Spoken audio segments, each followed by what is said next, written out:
Welcome to this MOOC on lasers. So, we come to the last part of this course. So, this is part 5 where we will discuss some laser systems and applications.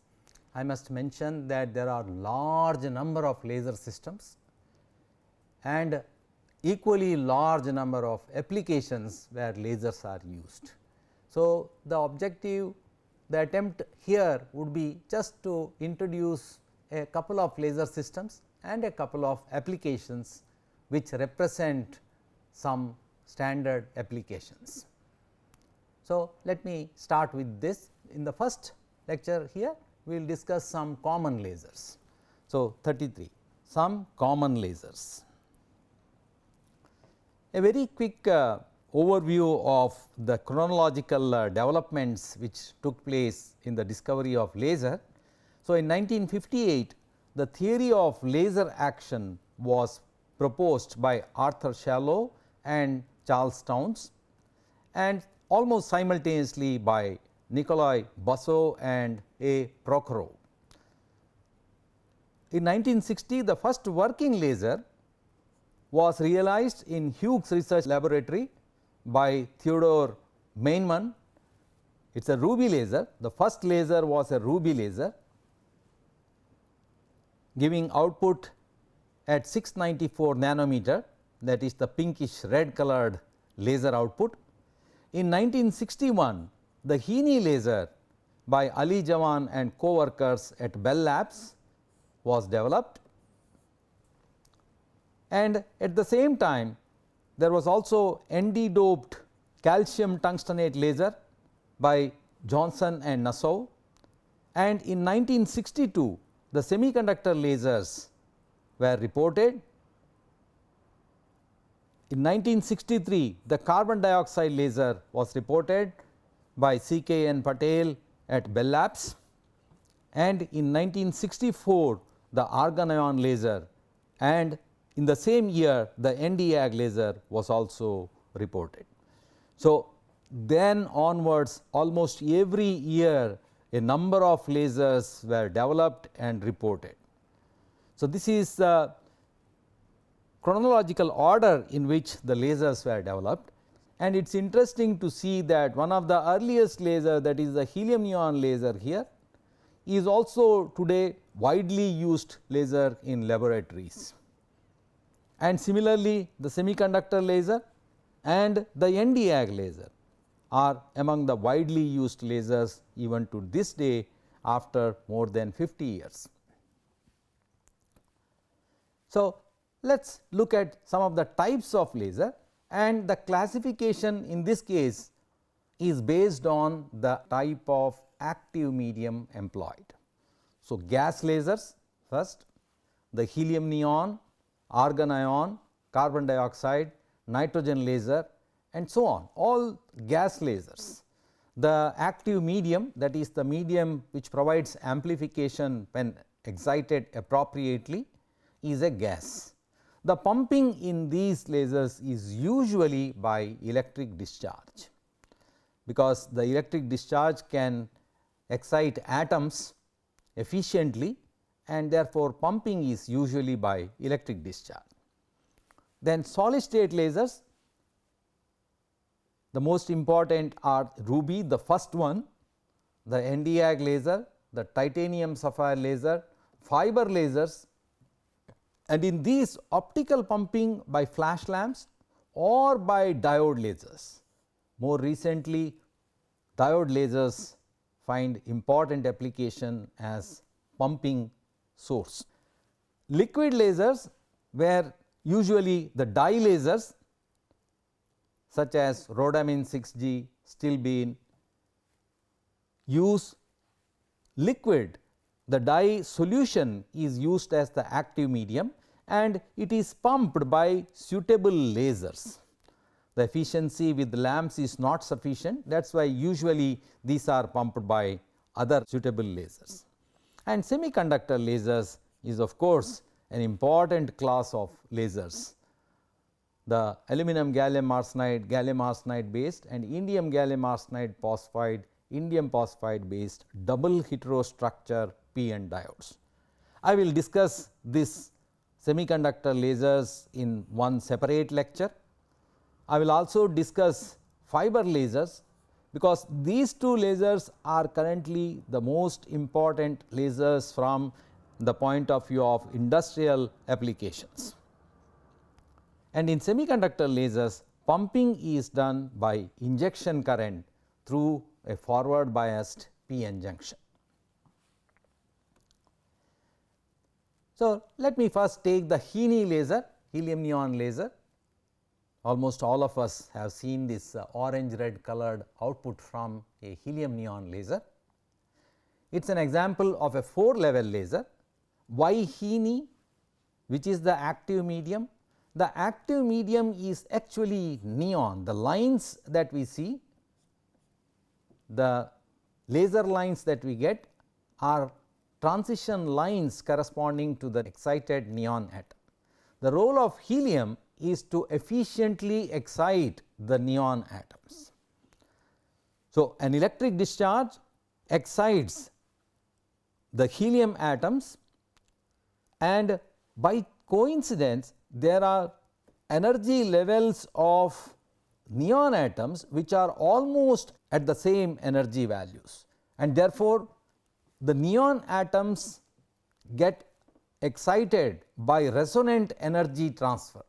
These are helium neons colliding with the neon atoms, transfer their energy to neon atoms and raise the neon atoms to the excited state. So, this collision excites neon atoms directly to the excited state here. So, this is the electric discharge. So, the electric discharge raises the helium atoms from the ground state to the excited states, and resonant energy transfer takes place to neon atoms, and neon atoms get excited, and the transitions of the neon atoms are shown here. So, this is the metastable state of neon atom. So, this is the state which has long lifetime. So, metastable.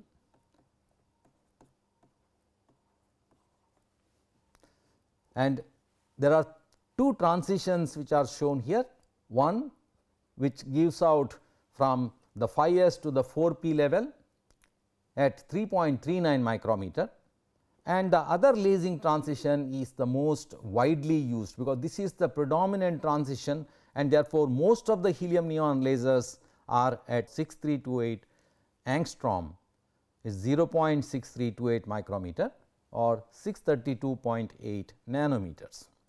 And there is another transition which is shown from 4s to 3p here, which is lasing at 1.523 transition. So, this is also an important line for certain applications. And then from this level it decays first through radiatively, and then the last decay from here to here takes place by collision with the walls of the container. So, the atoms which have energy here in the 3s level, normally they are efficiently de-excited to the ground state by collision with the walls of the container. We will see the schematic of the helium neon laser and try to understand what is this. I must mention here that there are several other wavelengths at which lasing is possible in a helium neon laser by having frequency selective feedback mechanisms.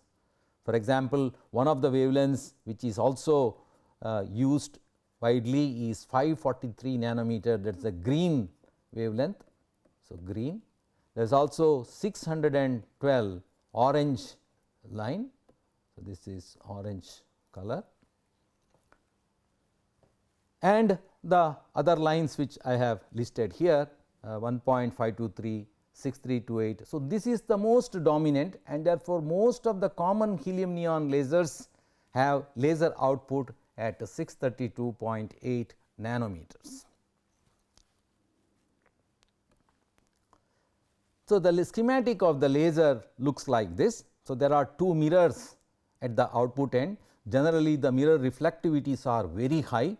So, mirror reflectivity could be 99% and 98% or 97% of that order, very high reflectivities, because the gas is a very inefficient gain medium, and therefore, the mirrors must be of very high reflectivity, so that the threshold can be reached or the resonator losses can be maintained as low as possible. So, this is a quartz glass tube. So, usually this is quartz glass tube,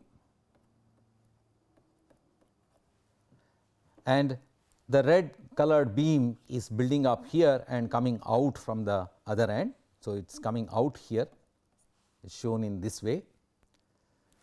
The tube has a narrow diameter of typically 2 to 5 mm here.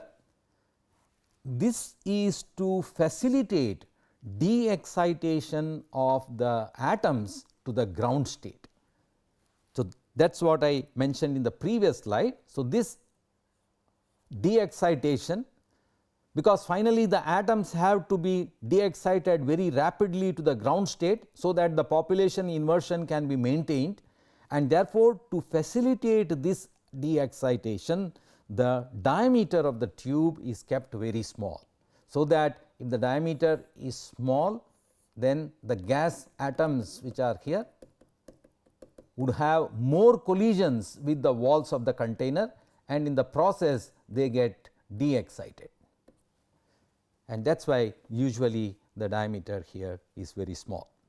A typical voltage is approximately of the order of 1 to 4 kilovolt for electric discharge, and the pressure is around 1 torr vacuum.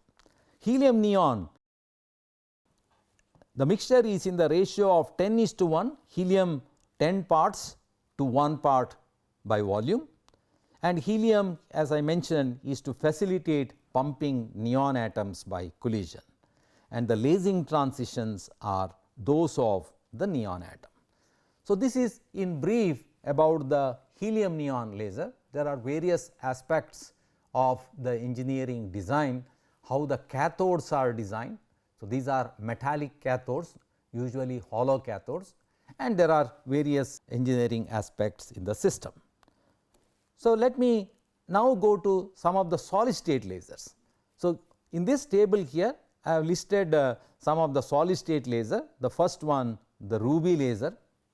Ruby is chromium doped alumina, is a crystalline alumina, and the lasing wavelength. So, this wavelength refers to the laser wavelength. Lasing wavelength is 694.3 nanometers or 0.6943 micrometer. So, this lifetime here refers to lifetime of the upper level. So, it is the upper level of the laser transition. So, if it is a 3 level or 4 level system, as you know, the excitation takes place here, and then it comes down to an intermediate layer, and from there the laser transition takes place. So, this is our laser transition. So, the lifetime is lifetime of this level, upper level of the laser transition, and then of course, it rapidly comes down here. Ruby is of course a 3 level laser. So, it is a 3 level system. A very quick recap. So, you have pump exciting to a upper level, and then it rapidly comes down to an intermediate layer, and this is the lasing transition. So, 3 level and 4 level lasers. Nd:YAG we have discussed in detail. We have seen the energy level diagrams of Nd:YAG, and the dominant line there is 1064 nanometer or 1.064 micrometer. The upper level lifetime is about 230 microsecond. What is listed here efficiency is the overall efficiency of the laser. So, typical efficiencies are listed. Helium neon has efficiency generally less than 0.1%. Ruby laser is about 0.1%. The Nd:YAG laser, this is lamp pumped. We will also see diode pumped lasers. I have already mentioned about diode pumped solid state lasers. So, this one is using lamp, flash lamps. So, lamp pumped and the efficiency is approximately 5%. The diode pumped ones will have slightly higher efficiency. This is another host which is yttrium vanadate. This is more efficient as compared to the YAG, and otherwise the wavelength is the same, lasing wavelength, and efficiency approximately 10%. These are all of the order of approximately. Depending on the design, the efficiencies can vary slightly. This is ytterbium doped YAG, which is lasing around 1030 nanometers, and 1 millisecond is the upper lifetime of the level, and the efficiencies could be typically 5%. Titanium sapphire laser, one of the widely used tunable laser. You can see that the wavelength is in this range. So, this is a tunable laser, which means the output can be tuned over a range of wavelengths, although the efficiencies are quite poor. Fiber lasers, this I will discuss in detail in the next lecture. So, there are erbium doped silica and ytterbium doped silica. Ytterbium doped silica is usually for high power applications. So, most of the high power lasers now use ytterbium doped silica. The wavelength is again tunable, typically in the range 1000 nanometer to 1100 nanometer typically, and this is the lifetime of the upper level. The lifetime of the upper level indicates large lifetime, as you have discussed in the theory. Large lifetime implies it is easier to create and maintain the population immersion. We note in particular that the efficiencies of the fiber lasers are very high. There are various reasons for this, which we will discuss in detail in the next lecture. So, here I have shown a schematic of the Nd:YAG laser. This is a flash lamp pumped Nd:YAG laser, where you have a Nd:YAG rod. This is not correct to dimensions. So, this rod length is typically 10 to 15 centimeters, the length of the rod, and here is the flash lamp. The flash lamp pumped cavity is generally of the order of 1 to 2 meters in length. The cavity length is much longer compared to the rod. Usually we use a spherical mirror resonator, and the energy level diagram we have discussed in detail. So, this is excitation to the upper level, and 4f3/2 is the upper laser level. We have seen other transitions, I have already discussed this in detail, and only what is shown is the dominant transition. The most common and most efficient line is the 1064 nanometer or 1.064 micrometer line. So, we have discussed this mechanism in detail. So, there is because the flash lamps are used, typical energy output, power output could be of the order of 100 watts, and therefore, the flash lamps required are of the order of kilowatt power, and therefore, you need cold water to keep the lamp cool. So, cold water and exhaust is hot water. So, it is a water cooled compartment here to keep both the flash lamp and the Nd:YAG rod at a lower temperature. So, what is now shown is the diode pumped Nd:YAG laser. So, diode pumped solid state laser, this is in the class of diode pumped solid state laser. So, a schematic is represented here, again it is not correct to scale.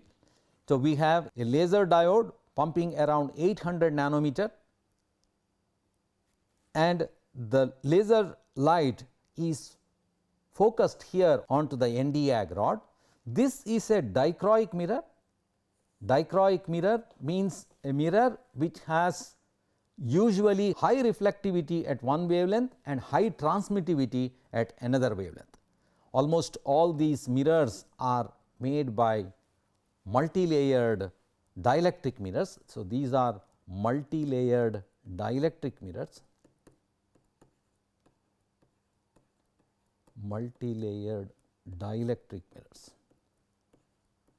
because metallic mirrors you cannot have a high transmission through them at very closely separated wavelengths. So, dielectric mirrors. So, the layer thickness and refractive indices are chosen such that it is highly transmitting for the diode wavelength, whereas the Nd:YAG line which is generated here, the Nd:YAG wavelength which is generated inside. So, let me use a different color. For the Nd:YAG line, it is highly reflecting. So, this is the Nd:YAG. So, this reaches here and also gets reflected back. So, they are highly reflecting. In fact, this mirror is almost 100% reflecting here, highly reflecting. So, approximately 98% or 100% reflecting, and this reflectivity is slightly lower because we also need the Nd:YAG output coming from here. So, this may be 90%, just putting some numbers. So, it is a dichroic mirror which has high reflectivity at 1064 nanometer and high transmittivity at the pump wavelength, which is around 800 nanometer. So, the pump is efficiently absorbed in such a structure, because if we see the diagram, I have already discussed this in detail, that this wavelength here could be around 800 nanometer. So, this is 800 nanometer, and then we have excitation to a upper level, and from there it comes down to 4f3/2, which is the metastable state. So, this is the state which has a long lifetime. So, metastable. The 230 microsecond time is for this level, and atoms accumulate here. We have already seen and create population inversion between this level and the upper level. So, there is a population inversion which is built in here. So, the diodes ensure that the pump is at the right wavelength, so that there is very little heat is generated, and therefore, the efficiency of diode pumped lasers are typically 10 to 15%, the DPSS lasers, as compared to the lasers which use flash lamps for pumping, where the efficiency is about 5%. So, what is shown here is just to recall the ray paths which we had seen earlier in the spherical mirror resonator, that the beam looks like a Gaussian beam which goes back and forth when you draw the ray paths, and that is why we have shown here a Gaussian beam which is going back and forth inside the spherical mirror resonator. There is a Nd:YAG laser with intracavity crystal for second harmonic generation. The Nd:YAG laser which is shown here, if we can have an intracavity crystal, intracavity means inside the cavity crystal, then it can lead to efficient second harmonic generation. I will discuss this application of second harmonic generation in detail in a subsequent lecture. When we have a laser, the laser beam intensity inside. So, this is the laser beam which is going back and forth, is much higher compared to the laser beam intensity outside.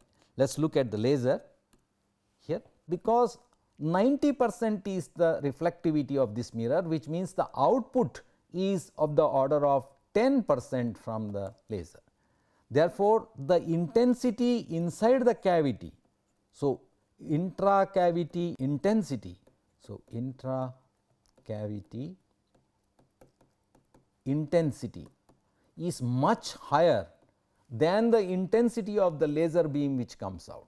So, intensity is very high, and therefore, we will see that in a nonlinear optical experiment, you need very high intensities for efficient second harmonic generation. Second harmonic, for those of you who are not familiar, if we use a 1064 nanometer laser and pass it through a crystal, which I will discuss in a little bit more detail.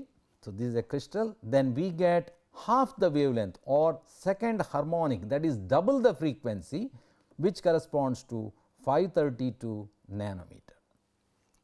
This can be achieved without keeping the crystal inside the cavity. It is not necessary. You can have a high power laser passing through a crystal at a suitable angle, and it is usually possible to get second harmonic generation SHG. But because the intensity of the laser beam is high inside the cavity rather than outside, if we place the crystal inside the cavity, then the second harmonic generation efficiency will be very high. We will show that eta is proportional to square of the intensity, and therefore, if the intensity is high, then the efficiency will also be higher. In such cases, we will get at the output the primary, this is the laser line, and also 532 nanometer SHG. The output will comprise of both of these. Of course, then you can have a filter to remove the 1064 line and get only the green at the second harmonic. So, this is the SH line and this is the laser line or the pump. So, this is a schematic of an Nd:YAG laser with an intracavity crystal for second harmonic generation. So, here what I have shown is an X fold cavity. As you can see, this is like an X. So, it is a folded cavity. The advantage of folded cavity is if we were to have more number of components along the same line, then the length of the system becomes much larger and it goes beyond the experimental table that we have. And therefore, if you have a folded cavity, then you can have much more compact setups. In fact, in some of the experiments there may be many folds, so that the length can be contained within the experimental table. Right. So, what is shown here is a Nd:YV04 system, neodymium doped yttrium vanadate, and the pump is at 808 nanometer. It is pumped from both the sides, the crystal is pumped. So, these are dichroic mirrors, both the mirrors here are dichroic, which again I repeat, it means that it allows the pump to pass through, but is a high reflecting mirror for the laser line. So, that we have a highly reflecting and a highly resonant cavity. And the colors that show, so this color here is for the pump and this is the color for the 1064, it is a ND, therefore, this is the 1064 line. It is folded, this is a nonlinear crystal, LBO is the crystal. So, nonlinear crystal.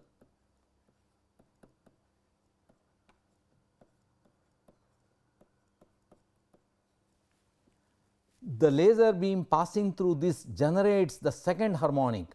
So, what you have from here is 1064 and at the output you get 532 nanometer.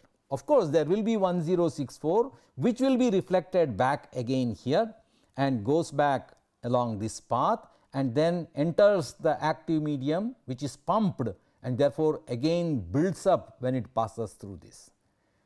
The cavity is built in such a way that the light propagates only along one direction.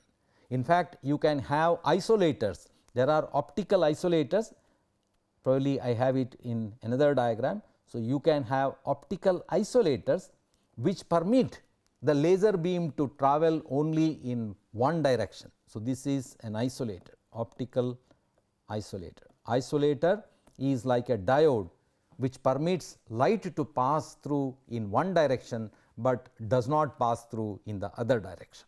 And then we see that the laser goes in only one direction. There is no reverse building up possible, because the beam is not permitted to pass through in the reverse direction. So, the advantage of X fold cavities is, one, it is a folded cavity, it makes it more compact, and then we can introduce several components in the path of the laser beam for certain applications. For example, here a crystal has been introduced to achieve the second harmonic at 532 nanometer. So, what is shown here is a schematic of the setup for the titanium sapphire laser. So, titanium sapphire is a tunable laser. So, this has a spectrum which is tunable over approximately from 700 or 780. So, in the range of 700 to 1100 nanometer. That is a very wide range of tunability in the case of lasers. So, the titanium sapphire laser has a broad spontaneous emission spectrum. So, it has a broad spectrum of spontaneous emission over a certain region, which could be approximately from 680 here to 1100 nanometers. So, this is wavelength, and it is possible to tune. The laser can be made to laze either here, or it can be lasing here, or it can be lasing here. So, how do you achieve this? You can tune the wavelength so that the laser lasers at one wavelength in this wide band, and that is achieved by this birefringent tuner. I will discuss about this in the next slide. So, the system comprises of an optical isolator. Again, as I mentioned, the optical isolator allows light to pass through in one direction. So, it passes through the crystal and then it comes back. There can be an intra-cavity etalon. We know the purpose of an intra-cavity etalon to select a single longitudinal mode. If you need, so to select a single longitudinal mode,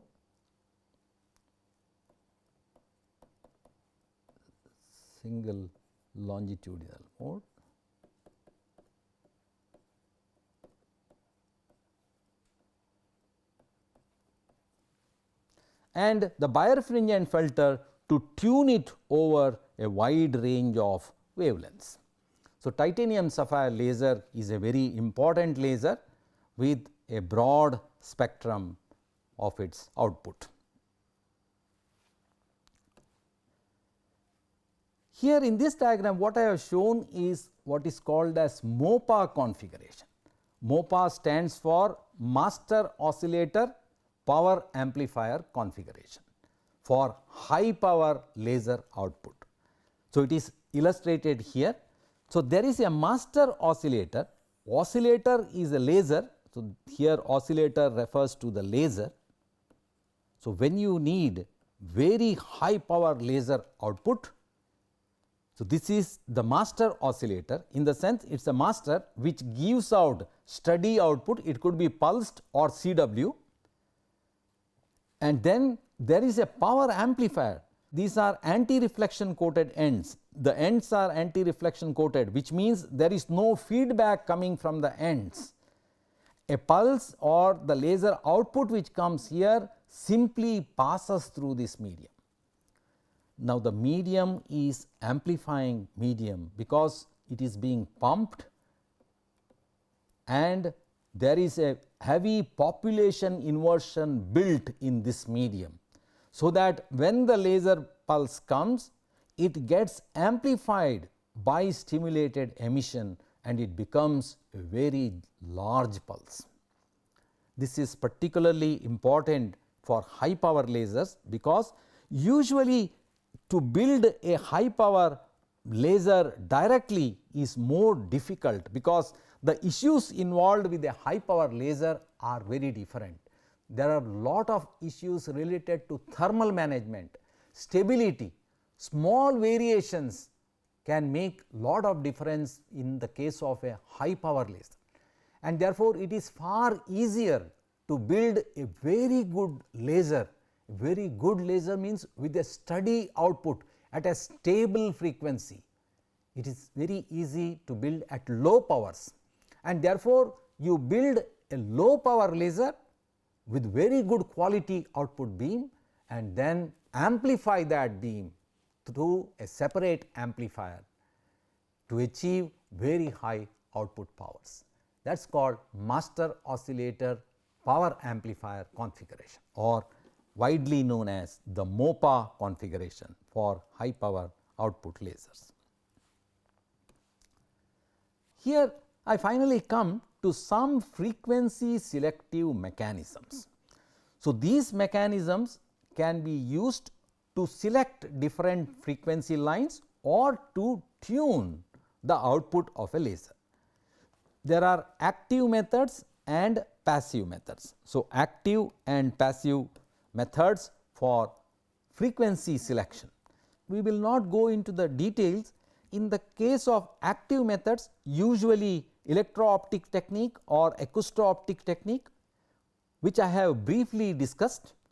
In both of these, basically the applied electric field or applied RF leads to a phase change. These are basically phase modulators. So, phase modulators are appropriately used to intensity modulate the output. So, intensity modulate, intensity modulation. Now, important point to see is a change in phase is equal to k 0 into either change in refractive index delta n or change in the length L, that is the path length. So, usually it is a change in refractive index. Therefore, by changing delta n by an applied electric field or an acoustic field, we can get a change in del phi. But there is a factor which is k 0, k 0 is 2 pi by lambda, and therefore, the change in phase del phi also depends on the wavelength. This implies delta phi is different for different wavelengths, is different for different wavelengths. This is the idea which is used in selecting different wavelengths of oscillation, different wavelengths.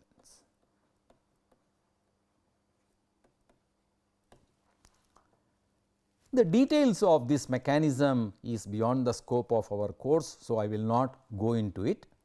Now, in the case of passive tuning mechanisms, there can be external cavity grating. So, let me briefly illustrate here. Let us say there is a laser here which can oscillate. So, this is a laser with a mirror here, one mirror and the other mirror is here. Instead of the other mirror, here if we use a reflection grating which is rotatable. So, this is a reflection grating, reflection grating. What is a reflection grating? The normal gratings that we study, the diffraction gratings, are if you have an input beam which comes here, then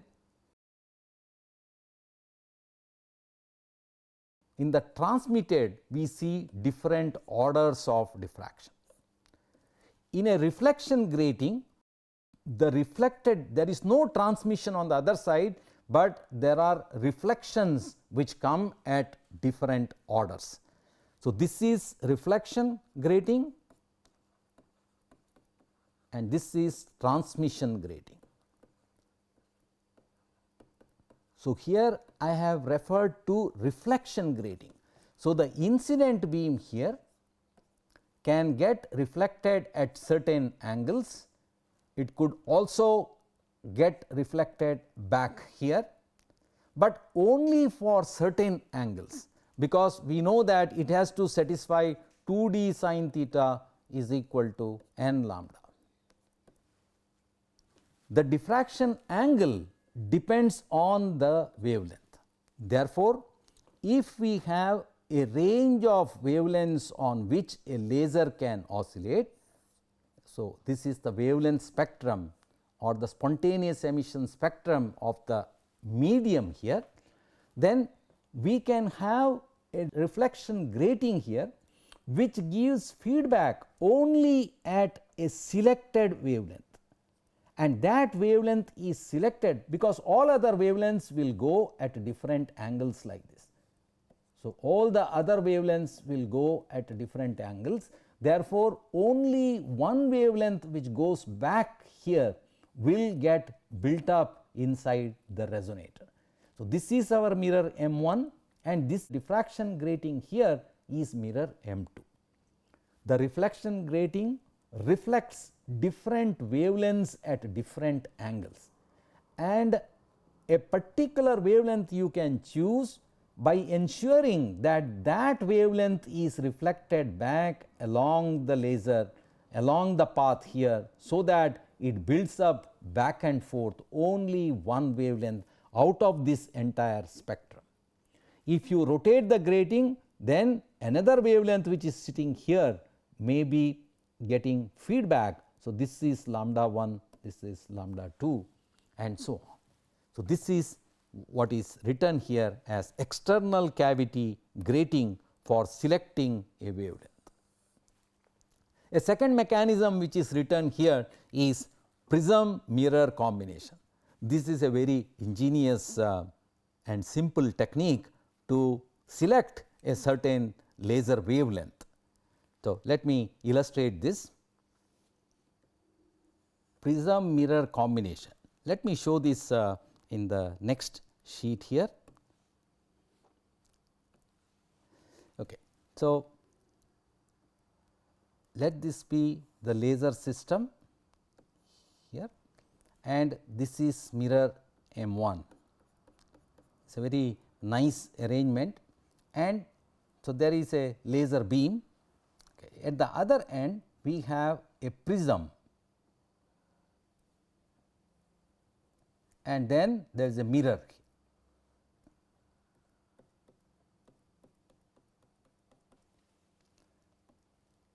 This is the active medium,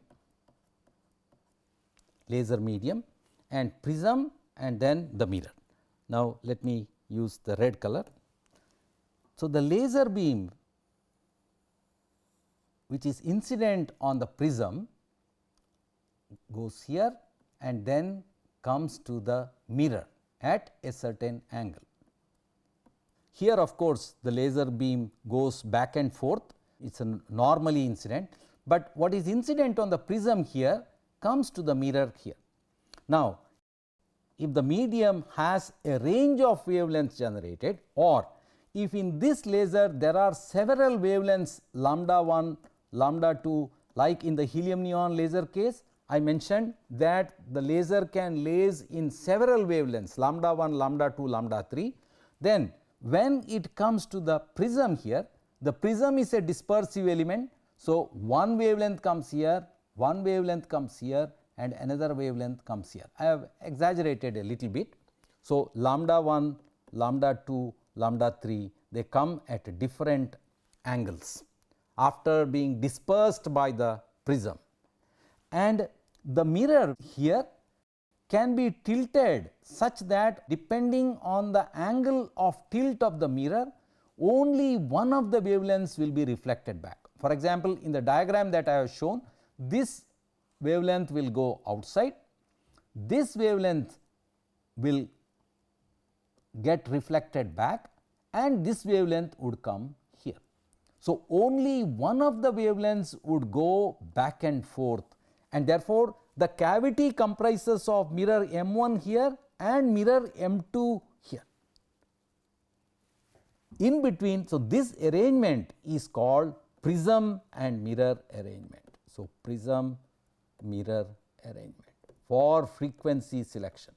This arrangements cannot select different longitudinal modes of a laser, because the dispersion in the prism is not so much to separate very closely spaced frequencies such as those of longitudinal modes. This is when the wavelengths are well separated. Like if you take a argon ion laser, there is a very important line at 488 nanometer and 514.5 nanometer. They are well separated in wavelength.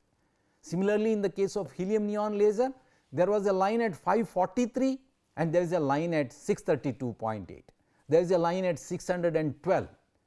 These are well separated in wavelengths, which can be separated by using a prism mirror combination. This is called selection of a laser line. Selection of a laser line.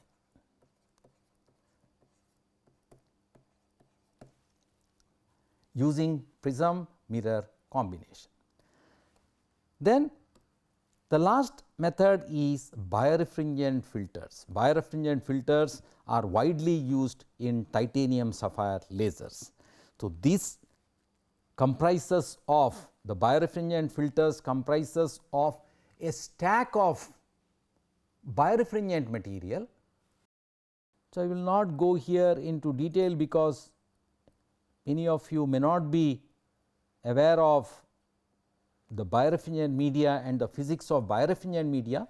So, it has a stack of films or plates of a birefringent material, and different plates provide different amounts of phase or phase difference between the two components of a birefringent plate.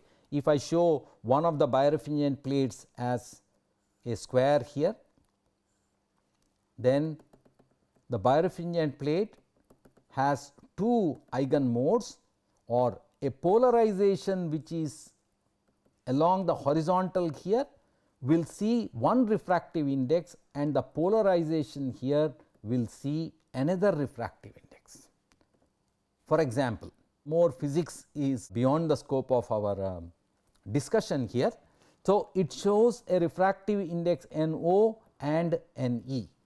Therefore, if we launch a light which is polarized at an angle, let us say here at 45 degrees, then this is resolved into two components, one along NO and one along NE. Along NO along NE means one along this direction, which will see a refractive index NO, and one along, so let me call x and y direction, then one along NE which will see another refractive index. And therefore, the two components will travel with the different phase velocity, and after passing through the length of the plate, if d is the plate, then there is a phase difference delta phi between the two components, which is equal to 2 pi by lambda into NO minus NE into the length or thickness of the plate. So, this is the phase difference introduced by a plate of thickness d. By appropriately choosing different plates of different thickness and cascading them, it is possible to choose a certain range of wavelengths to pass through. All other wavelengths will be blocked, and by changing the tilt of the stack, it is possible to shift this wavelength, and that is how we can tune the birefringent filter to select different wavelengths from the spontaneous emission spectrum. Out of the total spontaneous emission spectrum, the laser can be made to laze at different wavelengths, required wavelengths, by appropriately tuning the birefringent filter. I will stop this discussion here because this involves more physics of the birefringent media, but the important point is using simple mechanisms, passive or active, it is possible to tune the laser over a range of wavelengths when the spontaneous emission spectrum is wide. We will discuss some more in the specific context of fiber lasers in the next lecture. Thank you.